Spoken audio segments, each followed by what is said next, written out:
ಮೂಲತಃ ಮಂಗಳೂರಿನವರಾಗಿರುವ ದುಬೈನಲ್ಲಿ ನೆಲೆಸಿರುವ ಕುಟುಂಬದ ಕುಡಿ 11ರ ಬಾಲಕ ಪರ್ವತಾರೋಹಣದಲ್ಲಿ ಜಗತ್ತಿನ ಗಮನ ಸೆಳೆದಿದ್ದಾನೆ. ತನ್ನ 8ನೇ ವಯಸ್ಸಿನಲ್ಲಿ ಆಫ್ರಿಕಾದ ಅತಿ ಎತ್ತರದ ಪರ್ವತ ತಾಂಜಾನಿಯಾದ ಕಿಲಿಮಂಜಾರೋ ಹತ್ತಿ ದಾಖಲೆ ಮಾಡಿದ್ದ ಅಯಾನ್ ಮೆಂಡನ್ ಇದೀಗ ಜಗತ್ತಿನ 3ನೇ ಅತಿ ಎತ್ತರದ ಕೆನ್ನಾದಲ್ಲಿರುವ ಮೌಂಟ್ ಕೆನ್ನಾ ಪರ್ವತವನ್ನು ಏರುವ ಮೂಲಕ ಸಾಧನೆ ಮಾಡಿದ್ದಾನೆ. ಮಂಗಳೂರಿನ ಅತ್ತಾವರ ಮೂಲದ ವಾಣಿ ಮೆಂಡನ್ ಎಂಬುವರ ಪುತ್ರನಾಗಿರುವ ಅಯಾನ್ ತನ್ನ 6ನೇ ವಯಸ್ಸಿನಿಂದಲೇ ಪರ್ವತಾರೋಹಣದ ಹವ್ಯಾಸ ಬೆಳೆಸಿಕೊಂಡಿದ್ದ.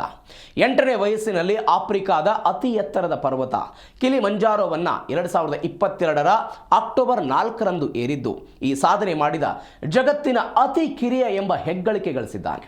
9ನೇ ವಯಸ್ಸಿನಲ್ಲಿ ಅಮೆರಿಕದ ಅತಿ ಎತ್ತರದ ಪರ್ವತ ಆಕಾಂಗೋವಾ ಏರಿದ್ದು ಅದನ್ನು ಸಹ ಅತಿ ಕಿರಿಯ ವಯಸ್ಸಿನಲ್ಲಿ ಏರಿದ ಬಾಲಕನೆಂಬ ಕೀರ್ತಿ ಈತನದ್ದು. ಇದೀಗ 11ನೇ ವಯಸ್ಸಿನಲ್ಲಿ 2025ರ ಡಿಸೆಂಬರ್ 30ಕ್ಕೆ ಮೌಂಟ್ ಕೆನ್ನಾ ಪರ್ವತವನ್ನು ಏರುವ ಮೂಲಕ ಮತ್ತೊಂದು ಸಾಧನೆ ಮಾಡಿದ್ದಾನೆ.